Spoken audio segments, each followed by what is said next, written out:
Welcome. My name is Megan Franzen, and I'm with Patients Medical. We're a holistic medical center in Midtown East in Manhattan. And I'm here with Dr. Vivian DeNise, who's going to be our speaker for this presentation. We're going to be talking about natural treatment options for your child with ADD and ADHD or ADHD. So we're just going to dive right in. First, I'm going to say a little bit about Patients Medical, who we are, and why we're talking about holistic medicine today. Patients Medical is a holistic medical center, as I said, in Midtown East Manhattan.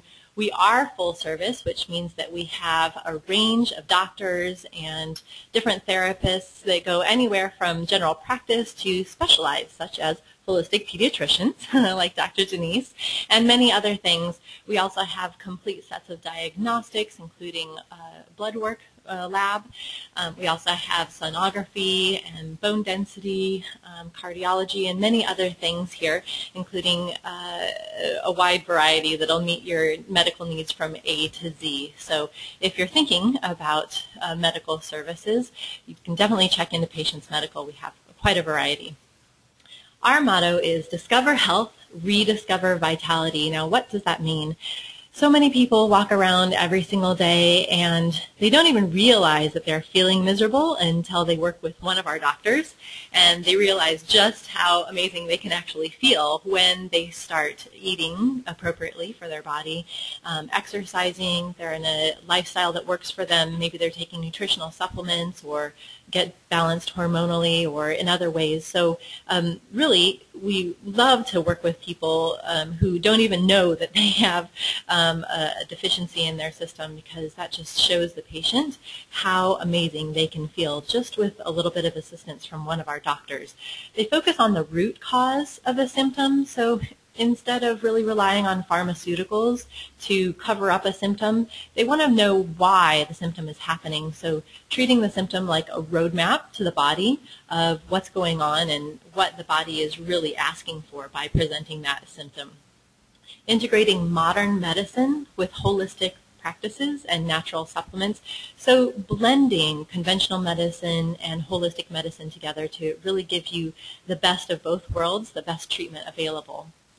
Our goal is to promote healing and prevent disease, which is somewhat of a novel idea these days. So instead of just putting a Band-Aid on a symptom, looking deeper and figuring out what can we do to assist the body in being completely balanced. Our physicians collaborate to approach each patient holistically. What does that mean? So I spoke about all the different types of physicians and practitioners we have here. So they can create a wellness team for you, so you don't have to go from doctor to therapist and try to piece together your own wellness protocol. Our doctors can work together with you as a team. And the result is to gain health and nutritional wisdom that can be applied for years to come, not just for you, but for your whole family. Our founder is Dr. Warren Levin, and he actually began practicing his groundbreaking holistic protocols in 1974. Our medical director, Dr. Rashmi Gulati, studied with him and started to learn his holistic protocols and kind of took his ideas and care into the 21st century. And if you hear a little bit of background noise, it's because we are in New York City. And these are New York City noises, in case you're not familiar with them, so we apologize. The conditions that we treat are many. This is just a very short list of conditions treated, including chronic fatigue, multiple sclerosis, osteoarthritis, rheumatoid arthritis, diabetes, heart disease, Crohn's and other gut-related diseases, Alzheimer's, Lyme disease, thyroid disease, autoimmune diseases, and many other secondary medical conditions. Today we're going to be talking about ADD and ADHD, but Dr. DeNise addresses a variety of different illnesses for children. We have a staff of medical doctors that includes internal medicine, family practice, gynecology, osteopathy, obviously pediatrics. We're talking here today about that. Nutrition, kinesiology, craniosacral therapy, reflexology, oriental medicine, and acupuncture, homeopathy, and many more. So if you're interested, just check out our website and you can see all of the bios for our physicians on there and read a little bit more about what they do. So we believe that what we have here at Patients Medical is truly the definition of integrative medicine, combining conventional medicine with holistic practices to give you and your family the best care available. I'm going to introduce Dr. DeNise right now. She is our integrative pediatrician, and she is a little bit surprised at me because she wished that I gave her an updated photo. But to look at her updated photo, you can look on our website at patientsmedical.com under our physician. So she has other photos available, as well as her bio and her educational background, which I'm going to tell you a little bit about right now. She completed her medical degree at New York College of Osteopathic Medicine.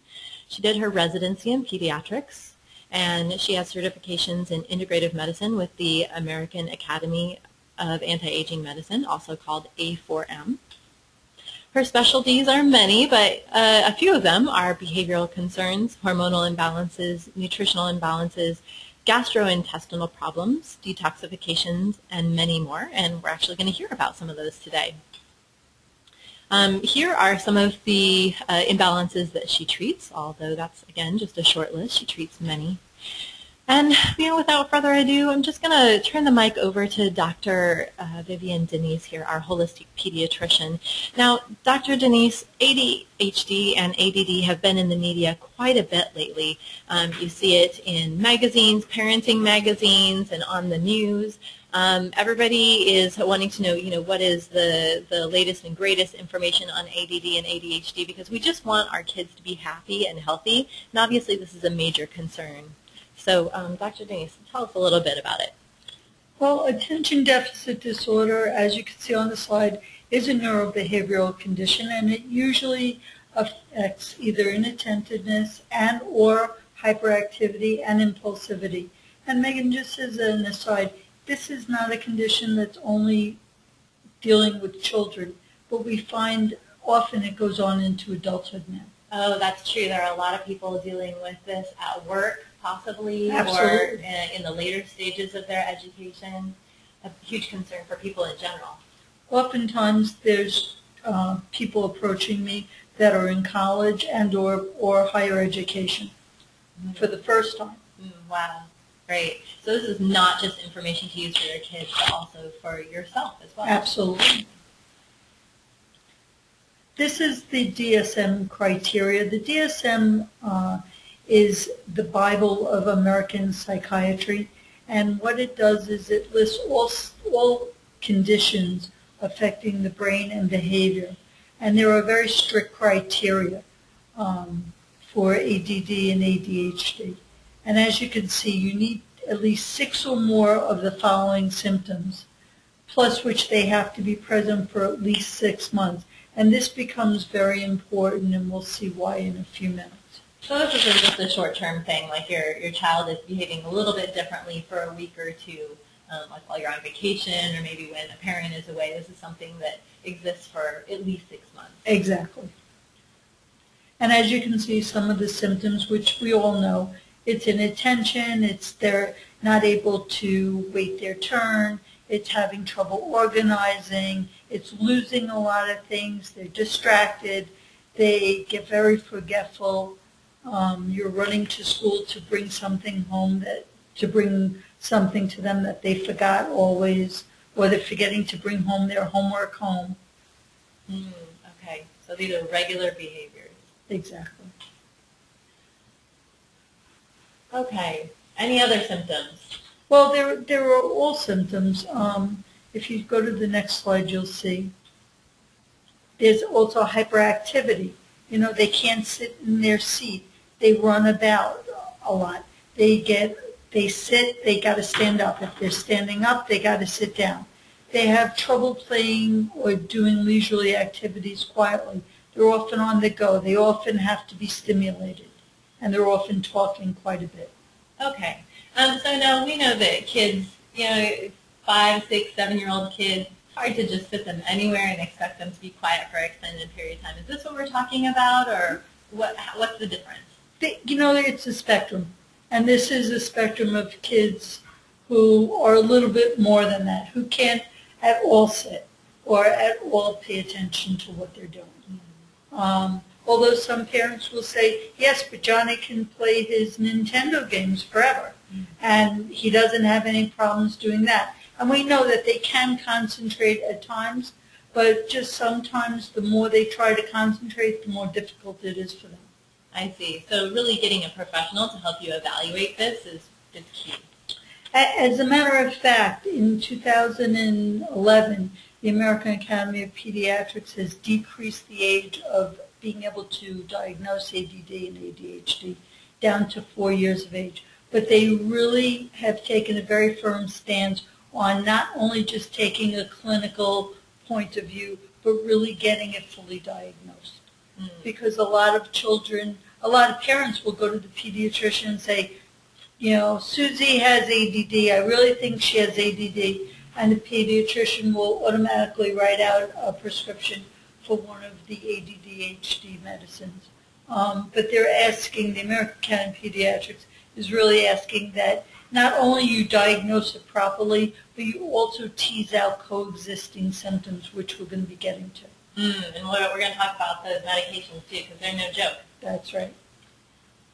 And of course, there's the impulsivity. It's the child who can't wait their turn. It's the child who blurts out answers. It's the child who, while other children are playing, they have to go and intrude on their games. Okay, got it. So here are some more symptoms. Do we want to talk about these, or should we move on? We can move on. Okay. Different types of ADD and ADHD. So I wasn't even aware that there are many different categorizations of this symptom. Right. Well, classically, according to traditional medicine, there's 4 kinds. And as you can see, there's just the ADD/ADHD that's inattentive. You could be ADHD with hyperactivity and inattentive. There could be a combined type. And then there's an otherwise not specified type, kind of like a catch-all. But according to Dr. Daniel Amen, for those who are familiar with his work, he actually classifies ADD and ADHD into 6 different types. Oh, wow. Okay, so further clarifying how we can help these children.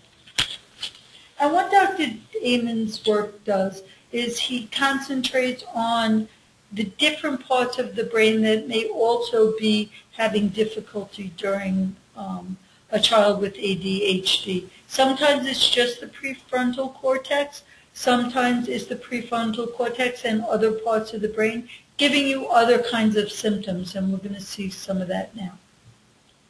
Okay, great. Common to all types: short attention span, distractibility, organizational problems, difficulty starting a project and finishing the project, and just being able to monitor themselves internally. Okay, great. But then there's the over-focused ADD, and as you can see, it's the trouble shifting attention. They tend to hold grudges. They get stuck on a thought. They're upset if things don't go their own way, if they don't win a game. They get very argumentative and very oppositional.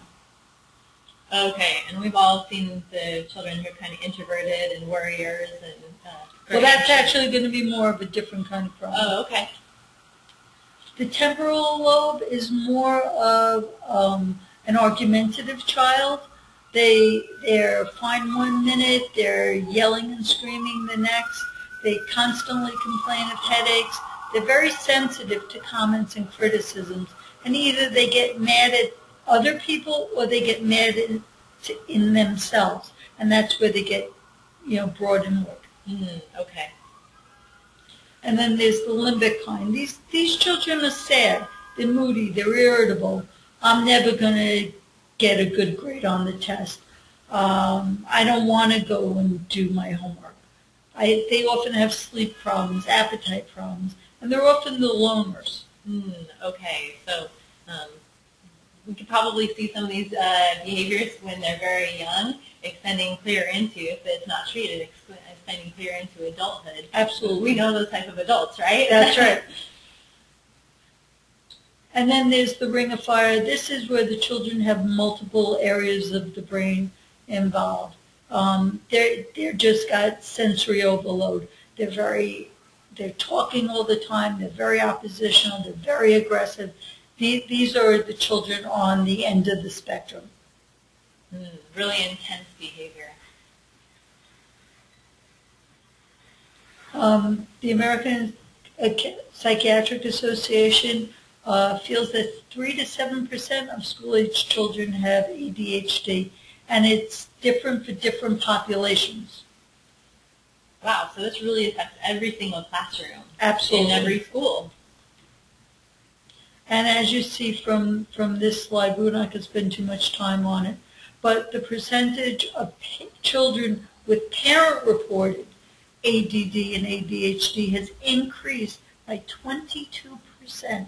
That's what we were talking about before, where the parent goes into the pediatrician or the psychologist and says, I think my child has ADD and ADHD. And the parent is diagnosing the child. Of course, boys are more likely than girls, although girls are on the increase as well. And what's also important here is that there's a rise in children taking the ADHD medication, but it's more of an increase in the teenage years. Okay. So maybe then they are more able to articulate that they think there's a problem, and it's less just, oh, you know, Johnny is 6 or 7 and can't sit still. It becomes more apparent that this is an issue. You know, it could be that, and I also find out that sometimes these children or young adults are drug seeking. You know, they get Ritalin or they get an Adderall from one of their friends during finals weeks, and it makes them feel great, and they study real hard, and they're all up and hyper, and they come back and they say, you know, Dr. DeNise, I need Adderall. And I say, why? Well, I took one of my friend's Adderalls during, you know, finals weeks, and I did great, and I need more of that. Wow. So these children are using, and they're stimulants. They're very real stimulant medication. So you really have to be very careful at who really does need it and who really doesn't. Indeed. Indeed.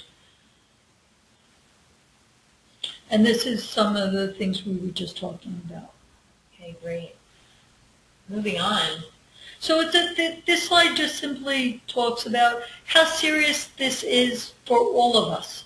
If you have your child in a classroom, it not only affects how you function as a family, it affects how your child does in school, and it affects everybody else in school as well. Okay, got it. And before we go forward, can we just say a little bit about what is the difference between ADD and ADHD? Is there a real distinguishing feature between the two of them? ADD is usually just inattentive. You can't focus, you can't concentrate. The HD is the hyperactive part of it. A child who's constantly getting up, sitting down, not able to sit and have dinner. The child who can't finish a whole project. The child who's constantly stimulated. Okay, so there's a pretty clear line there. And wow, it looks like leaving this untreated can have some pretty serious ramifications. Well, this is what we were just talking about with the social aspect of ADD and how it affects all of us. 35% of the population with ADD and ADHD don't finish school. 43% of the untreated boys are arrested at one point in their life, wow. And up to 50% of the prison population has ADD or a learning disability. 52% of the adults are abusing substances themselves, and 75% of those people have interpersonal difficulties. Wow, so this is not something to let fall by the wayside and say, oh, they'll grow out of it. Really do need to identify what this is in your child's life and help them address it. Absolutely. 2/3 of the children we know that have ADD and ADHD have at least one coexisting condition. And this is also what the American Academy of Pediatrics was talking about, that sometimes you can misdiagnose. Sometimes it's one difficulty and it's misinterpreted as being ADD or ADHD, or there's a combination, and unless you tease out the different parts of it, you're not going to be able to fully treat the child or the person. Got it. This is an oppositional defiance disorder. And what oppositional defiance disorder is, these are the children and adults who are always arguing. They're losing their temper. They're refusing to follow rules. They're blaming others. They're constantly annoying others. They're angry. They're resentful. They're spiteful. Conduct disorder, this is more important also for the adults. These are the people who break the rules and try to get away with it. They break their curfews, they cut classes, and they have a more difficult life in general. And they often have a very difficult time reading. Mood disorders.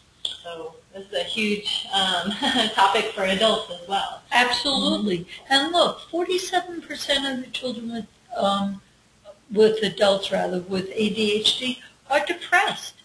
20% have either a mania or a bipolar component to it, and 25 to 40% are anxious. So, and then we have children, 30% of these children are depressed. 20% also have some sort of mania or have anxiety. And unless you treat the depression, the mania, the anxiety, you're not going to be able to treat the whole person or the whole illness. And that's really what your focus in your practice is treating the whole person. Exactly. Not just addressing, oh, this person is anxious, let me give them something for that. You're looking at their whole body. Well, I think, one of your first slides with the Band-Aid, we just don't use a Band-Aid. We try to find the root cause and fix that. Absolutely. What's interesting with this slide is 7% of children with ADD and ADHD have tics of some sort, but what's more interesting is 60% of the children with Tourette's have ADHD. Mm-hmm. And magnesium, we now know, is magnesium deficiency, rather, is often associated with tics. So that's one of the things we would check out in our workup. Very interesting. Something as simple as magnesium deficiency can make such a difference. And of course, this is something else you have to establish if a child has a coexisting learning disorder. If you don't take care of that, then the child is never going to be successful. So important. This is probably one of the biggest areas that I think we need to spend some time on, and one of the things that I deal with on a day-to-day basis is our children, our teenage population, our adults do not sleep. As little children, they have difficulty either going to sleep, staying asleep. They're not rested in the morning. As teenagers, they have the computers going, they have their cell phones ringing, they're sleeping with the TV on, and they're not allowing themselves to have enough sleep and enough REM sleep.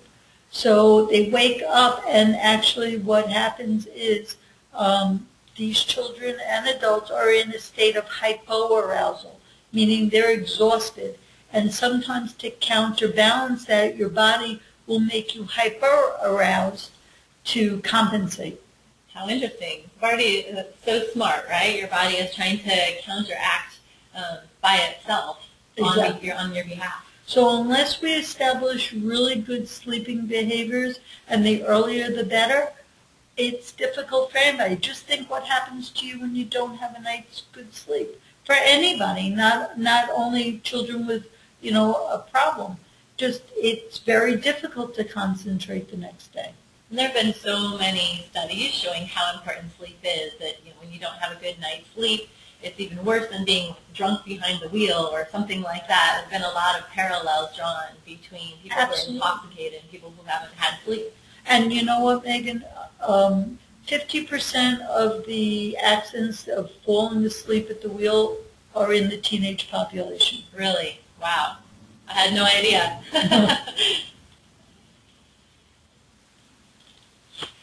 So let's talk a a little bit about treatments, because that's the #1 thing on every person's mind, either if they themselves are diagnosed or if their child is diagnosed.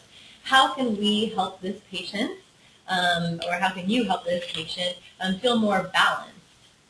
Well, there is traditional medication, and as a practicing pediatrician for 25 years, I did see plenty of children on these medications, and one of the main reasons why I got into the integrative approach is I didn't feel that it was really addressing the problem fully, and that the children weren't feeling well, and it didn't really fix the problems. So I felt that I needed to look further. Yeah, absolutely. The underlying cause, addressing that root cause. Right. So tell us a little bit about the traditional medications that you did see used or that are commonly used, and what's going on with those. Well, for example, this is a black box warning. This is insisted on by the DEA and the FDA to tell patients when they're taking something that's particularly serious of a medication. And as you can see, chronic abusive will lead to marked tolerance, meaning you need more and more, and it could make you dependent. This is the black box warning for Ritalin. Ritalin, and we hear so many people are on that, especially when it's prescribed at a young age. If they have to start taking more and more, where will that lead to by being a preteen or a teen? Exactly. Serious problem. And as you can see, this is for Adderall, a sudden potential. It's a high potential for abuse. They just recently disregarded the serious cardiovascular effects, but I think the jury's still out on that. And as you can see, these are amphetamines. Amphetamine, a regular word for amphetamine is speed, and that's what these children are on. And this is, again, for Concerta. Again, you see marked tolerance, meaning you need more and more as the time goes on, and you become dependent. But also, if you see, when you withdraw it, you have to be very careful how you withdraw from these medications, because they could cause severe depression. But all these medications will act on neurotransmitters, which is what our primary focus of patients' medical is to deal with the neurotransmitters and supplementing your own neurotransmitters so that you don't need these medications. So you're saying there's another way besides the conventional medication? There's, I believe, not only another way, a better way. Great. And as you can see, these are some of the neurotransmitters that are affected. Ritalin works on dopamine, Strattera works on norepinephrine, Concerta works on epinephrine. So this is some of the things we do at Patient Medical. We check the neurotransmitter imbalance, if there is one. We check for vitamin deficiencies, mineral deficiencies, heavy metal intoxications, food allergies, food additives, thyroid disorders, sleep disorders, and Panda syndrome. For those that don't know what Panda syndrome is, it's when your body makes antibodies against strep throat, which then gets attached to the basal ganglia in the brain, which is responsible for motor movements. And so we see often tics. Interesting. So just to be clear, if you go to a more conventional physician, you're not going to get any of this stuff. What type of care are they going to offer you at more of a conventional doctor's office? You're going to get a prescription. So you're saying with all of these different types of testing, you can get to the bottom of what the imbalance is here. Absolutely. And, I don't want to really, for the viewers that are watching this, I don't want them to be overwhelmed by saying, oh, my gosh, this is a huge workup. It really is accomplished with a simple urine test and a simple blood test. Okay, great. And do you do all of these diagnostics every time? Of course, after a careful history and physical, maybe not all of these, but probably a good majority. So the ones that would make sense for the individual patient. Exactly. Absolutely. And this is just kind of a slide talking about how neurotransmitters affect different parts of the brain and how they allow the brain to talk to other parts of the brain. And we use neurotransmitters to maintain focus and concentration. So it seems like a, no pun intended, no-brainer to check this out, right? Exactly. Of course, imbalances in the chemistry of the brain can lead to inattention and hyperactivity. And these are some of the neurotransmitters that are involved. So there are, on the left-hand side of the screen, you'll see inhibitory neurotransmitters.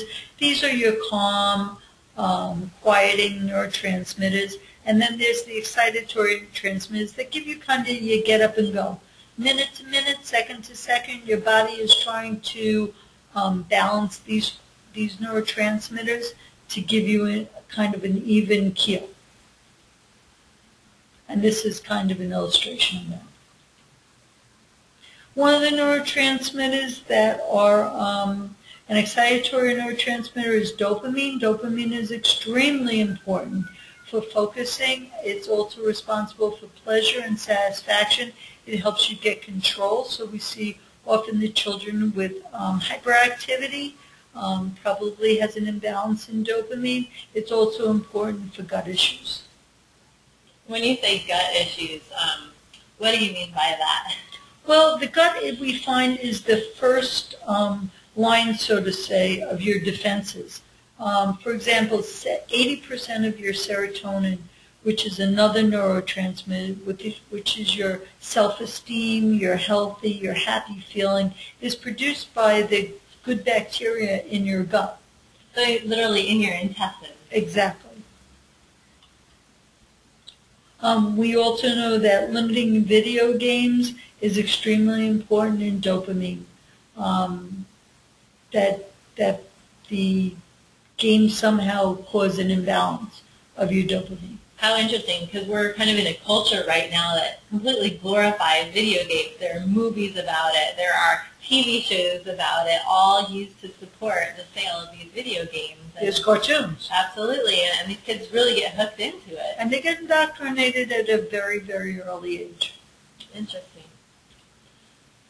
Epinephrine is one of the neurotransmitters that are very important for motivation and energy and mental focusing. It's also known as adrenaline, and it's primarily made in the adrenal glands, which are two walnut-shaped glands that sit upon your kidneys.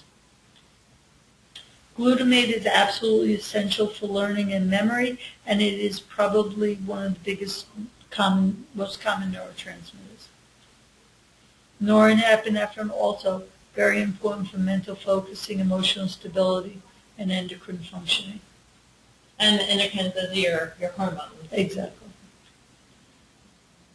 What's interesting about this, GABA is the primary neurotransmitter in your brain to help you feel calm and relaxed. And what's important is to know that it comes from glutamate, and B6 is very important in the formation of GABA. So when you're deficient in B6, is it possible at all to form GABA? It's very difficult, and also, don't forget, if you don't have good health, gut issues like we were just talking about, you can't absorb your B vitamins. So even if you do take enough B vitamins, you may not be absorbing what you take. So you could be eating the best diet in the world. You could be spending your money on all these vitamins to try to make your body healthy, but if you're not absorbing them through your intestines, not doing a bit of good. Nothing.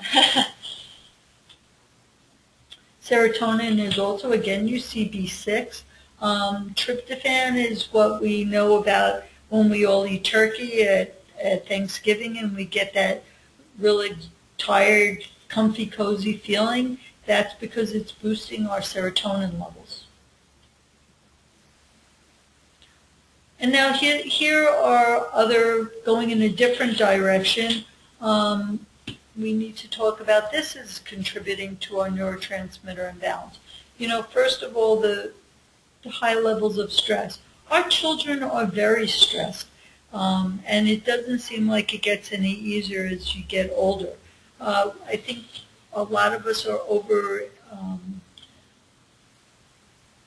I guess we're causing some of the stress by having our children either go to soccer and then maybe baseball, and then there's always dance, and then there's, religion classes, and we don't give our children enough downtime.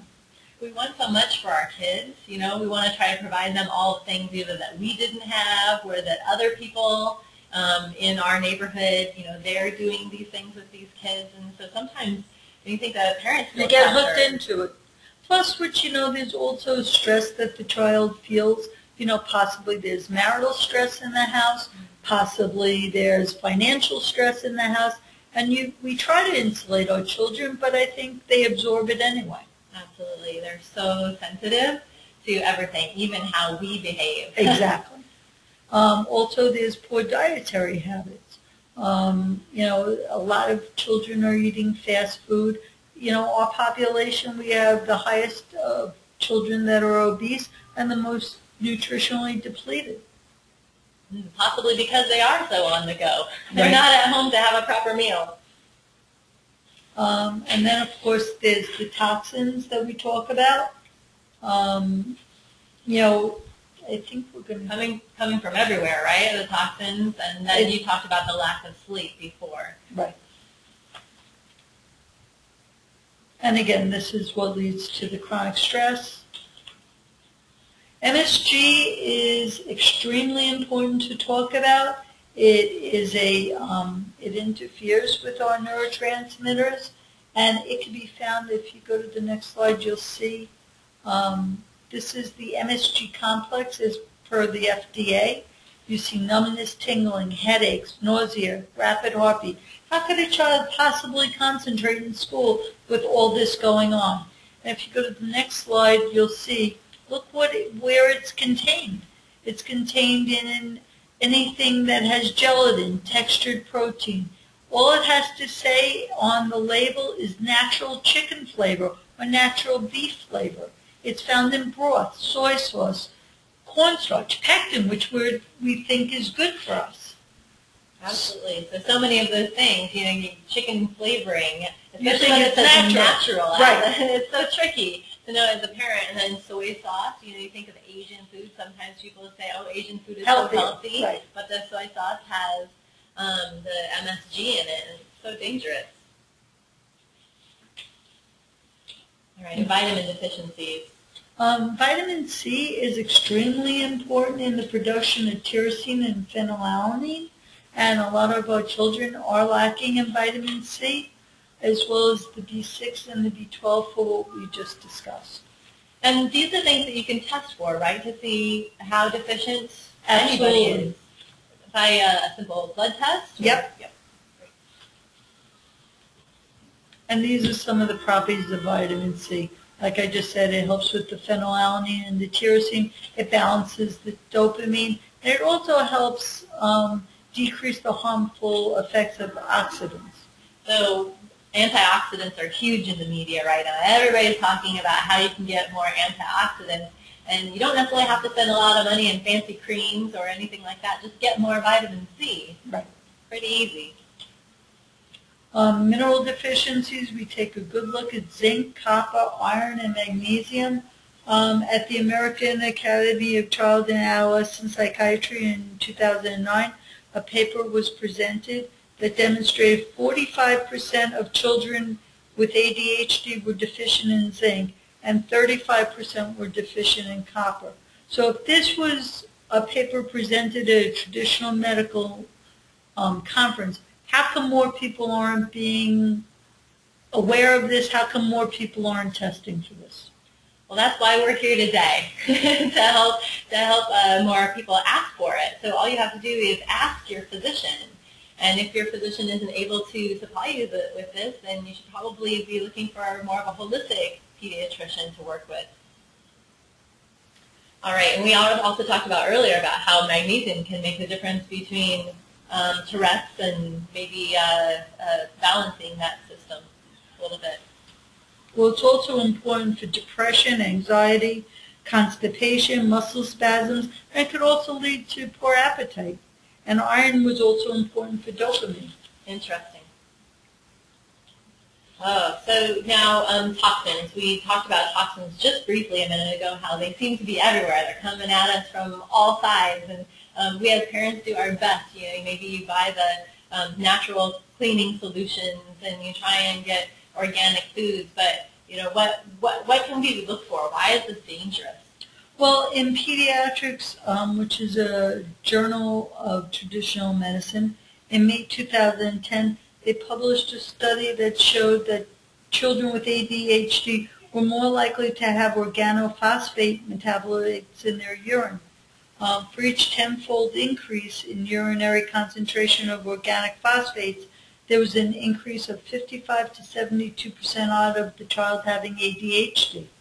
And most recently in the Journal of Occupational and Environmental Medicine, exposure to 2,4,6-trichlorophenol, which is a disinfectant in water, that was closely associated to an increase in ADHD.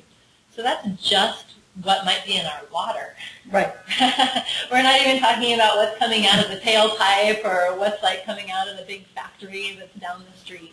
And even if you say, like you were just talking about cleaning solutions, just breathing in contaminated vapors, what the school is using as a cleaner. You know, you walk in now, even to all the hospitals, the first thing that you see is a disinfectant machine.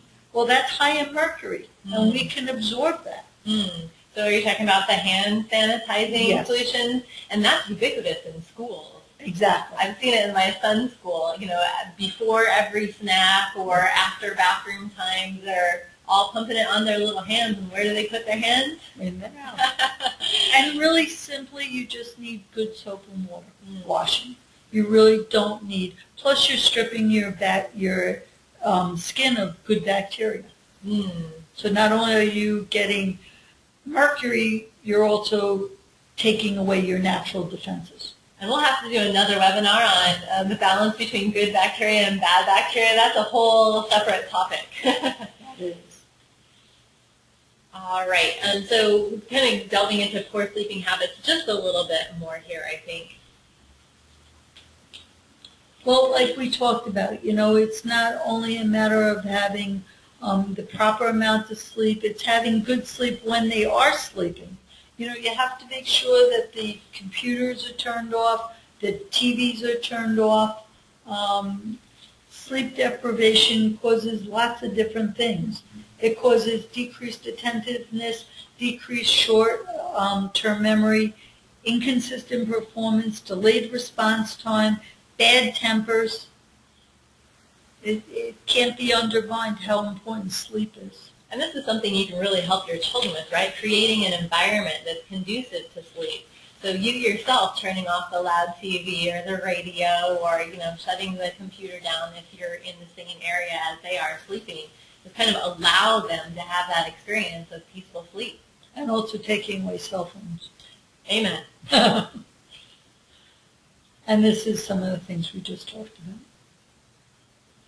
All right, so when a patient first comes to you, tell us a little bit about some of the differences between what they may have already experienced at a more conventional doctor's office and what you would do. Well, you know, Megan, unfortunately nowadays, because of the way medicine is taking a turn, your doctor has 3 to 7 minutes to evaluate you, diagnose you, talk to you, and have you out the door. That's not much time. No. We at Patient Medical will spend as much as an hour getting a careful history and physical. We talk about your sleep. We talk about your diet. We talk about the stress in the child's life. We really get to know the child as well as the family. So that hour, is that an hour of them in the waiting room and then with you and then getting their blood work? No, pretty much it's an hour face-to-face. Wow, that's great. And these are all the things that we take into consideration. Do you want to say anything more about what they would experience while they're here with you? So that very thorough history, the physical exam. Well, you know, from just the initial meeting. We talk about diet, we talk about what kind of proteins are good, when they're good, how to decrease. For example, we now know it was very much in the media lately about how soda has a direct correlation to strokes. You know, we discuss what the child drinks, how much the child should drink, possible supplementation to start on immediately, such as vitamin D3 is a big thing right now. Wow, okay, so a little bit of a different experience than more of a conventional setting. So we were just talking about very detailed dietary recommendations. Mm-hmm.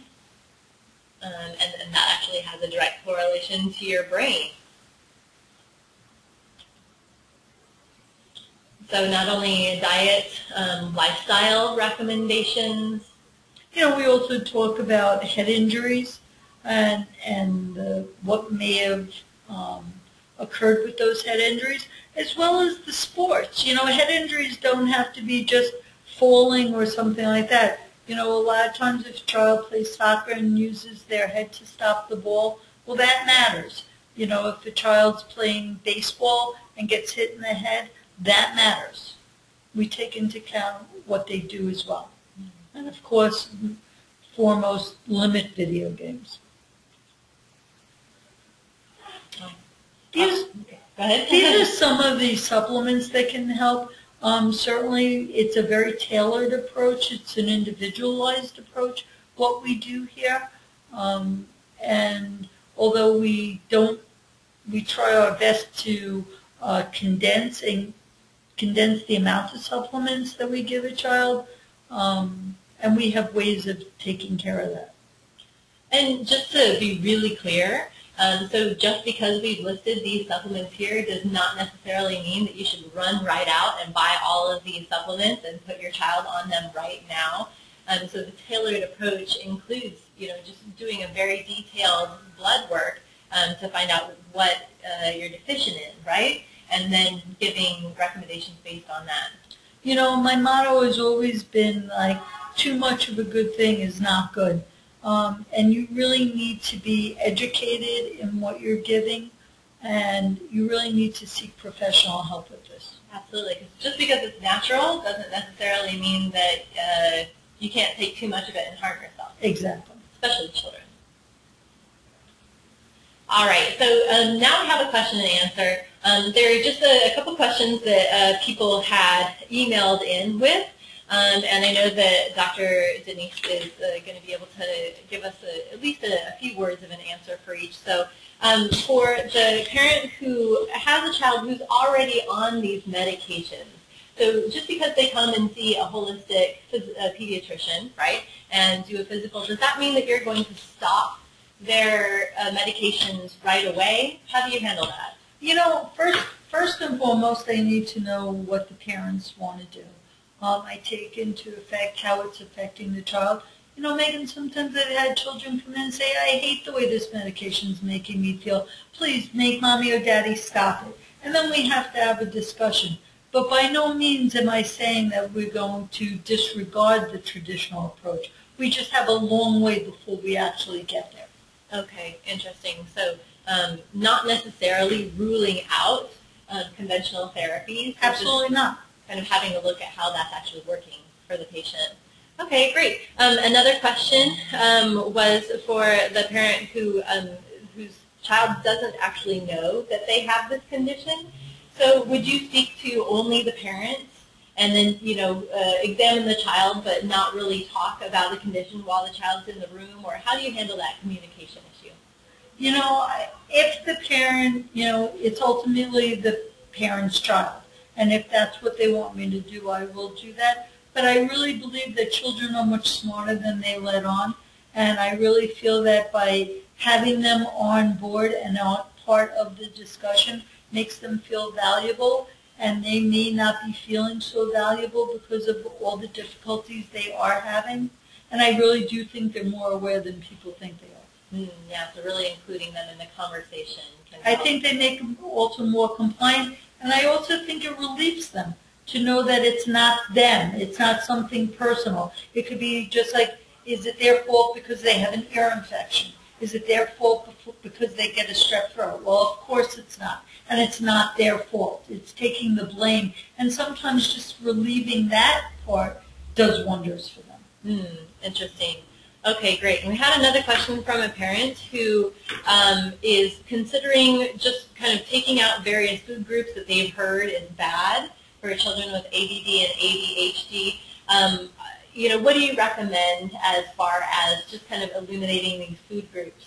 I think what you're talking about is the gluten sensitivity that's been in the media lately. Certainly we test for it. If there's a need to test for it, we do take into account, we're very aware of the different food groups and what they can do, whether it's milk intolerance or casein intolerance or gluten intolerance. But the truth of the matter is, unless you find out if you are in fact intolerant, it really doesn't help you.